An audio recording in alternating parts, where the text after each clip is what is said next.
여러분 안녕하십니까. 북두칠성입니다. 오늘은 재개발 재건축과 같은 정비사업에서 소형 평형 아파트 비율이 과연 높아질 것인가 라는 제목에 대해서 말씀드려 보겠습니다.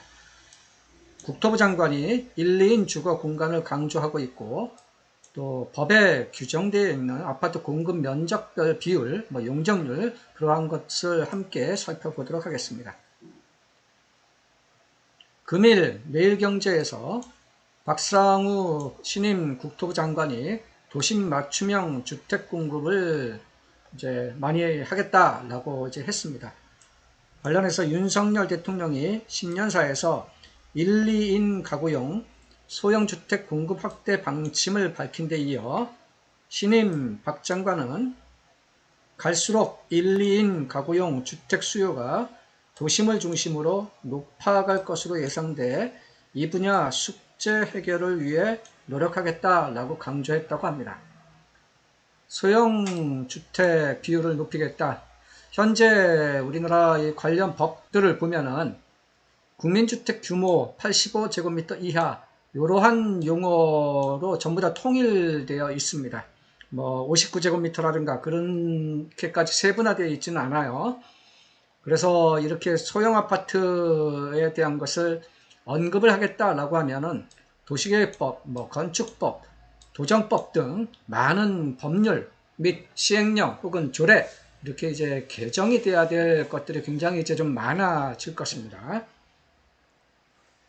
현재 이 법에 규정되어 있는 아파트 공급 면적에 대한 것을 한번 살펴보면요. 첫 번째는 이제 가장 상위법인 도시 및 주거환경정비법, 도정법인데요. 도정법에서는 일단 국민주택 규모라고 해서 주거전용 면적이 85제곱미터 이하인 주택, 우리가 33평 아파트다 라고 얘기하는 그것에 대해서만 이제 용어의 정의가 이제 정해져 있는데, 이 도정법상의 주택 규모별 건설 비율 내용을 보면 국민주택 규모의 주택이 전체 세대수의 100분의 90 이하에서 지어야 한다 막 이런 것입니다. 100분의 90 이하, 즉 90%뿐 아니라 80%, 50%, 40% 이렇게 33평형 이하를 최대 90%지 적게는 40% 이렇게 지을 수도 있다라는 의미입니다. 그리고 도정법 밑에 대통령의 시행령을 이제 보게 되면은 재개발 사업 같은 경우 국민주택 규모의 주택은 건설하는 주택 전체 세대수의 80% 이하, 도정법에서는 90% 이하인데 대통령 시행령에서는 80% 이하로 약간 이제 좀 낮춘 이제 그런 수준이고요. 재건축 사업 같은 경우에도 이제 시행령에서는 100분의 60 이하라고 이제 명기를 하고 있고요. 그 다음에 시행령도 아니라 이제 지자체, 이제 서울시의 도시 및 주거환경 정비 조례에는 이 국민주택 규모 주택 건설 비율이 이제 어떻게 이제 규정되어 있는지를 살펴보면 도정법에서 시도조례로 정하는 비율, 도정법에서 시도조례로 정하는 비율, 도정법에서 시도조례로 정하는 비율 이렇게 해서 내용들은 전부 다 이제 법적 상한 용적률에서 정비계획으로 정해진 용적률을 뺀 것의 50%를 말한다. 법적 상한 초과 용적률에서 정비계획 용적률을 뺀 용적률의 50%를 말한다. 또 완화된 용적률에서 정비계획 용적률을 뺀 용적률의 50%를 말한다.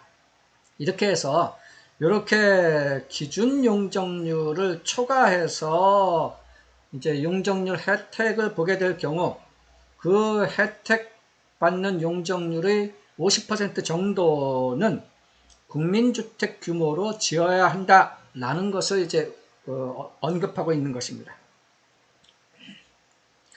참조로 이제 용적률의 종류를 한번 이렇게 살펴보면 기준 용적률, 허용 용적률, 상한 용적률, 법적 상한 용적률 뭐 이 정도로 이제 구분을 할 수가 있는데요. 기준 용적률이라고 하면 도시계획 법령에 따라 용도 지역별 정해져 있는 용적률이라고 합니다. 우리가 보통 이제 이 도시계획 법령에 따르면 예를 들어 2종 일반 주거지역이다 라고 하면 용적률이 250%로 이렇게 정해져 있는데요.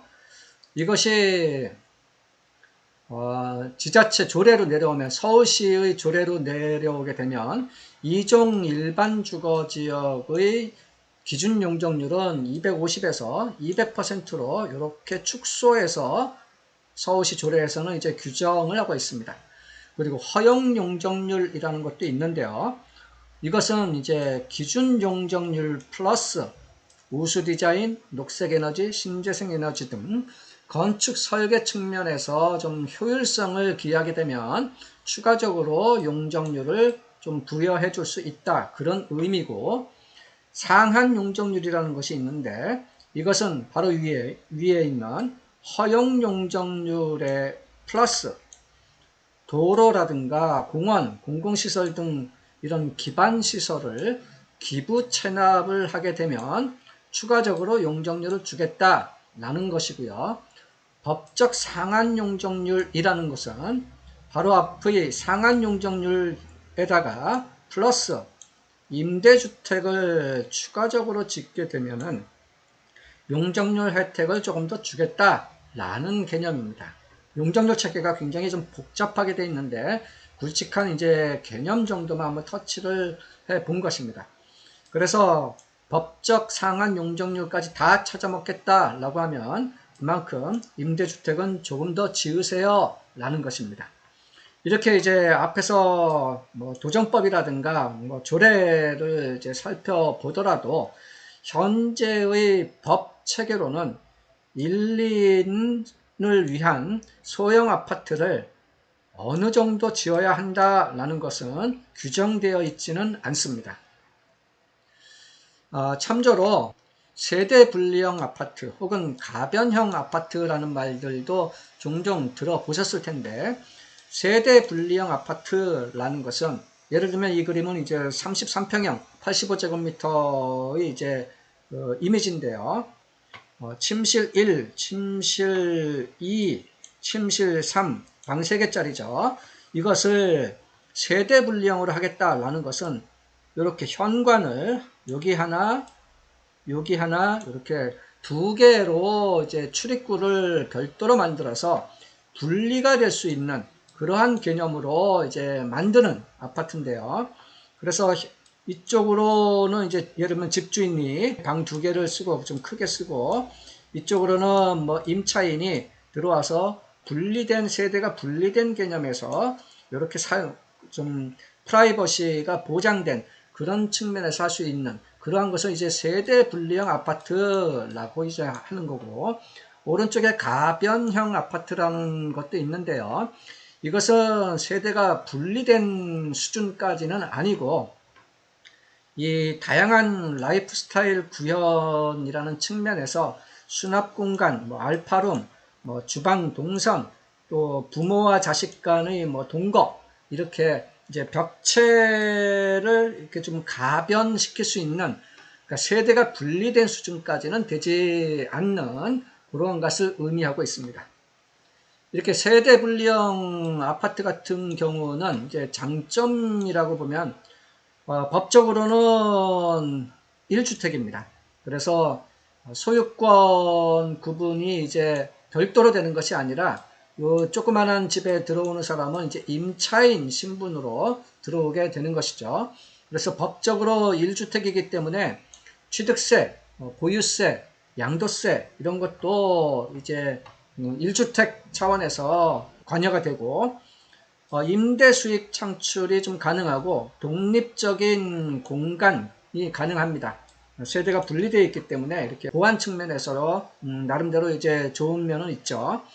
단점이라고 하면 비록 외견상으로는 분리가 되어 있는 모습이지만 관리비는 하나의 주택이기 때문에 수도, 전기, 가스 그런 것이 한꺼번에 나오기 때문에 집주인과 임차인이 이게 관리비 정산을 좀 해야 될 필요가 있고, 상대적으로 이제 소음 취약이 있고 분양 가격도 상대적으로 조금 이제 높게 나올 것입니다.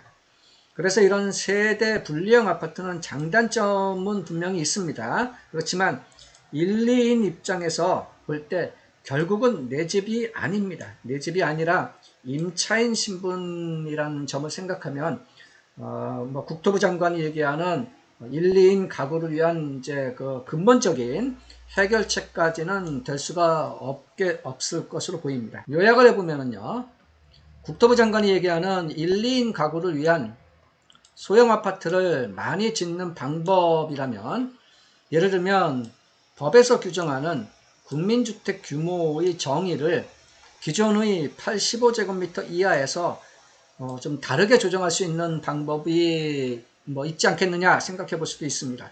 예를 들면 소형주택이라고 해서 59제곱미터 이하, 혹은 또 국민주택이라는 용어를 써서 이것은 이제 85제곱미터 이하, 이렇게 기존의 국민주택 규모를 이렇게 한 단계 더 세분화 시키는 것도 생각을 해볼 수가 있는데, 이러한 방법은 관련 법의 여러 가지 법을 개정을 해야 하는 문제뿐만 아니라 건설 산업 전반적으로 이해관계가 얽혀져 있는 문제입니다.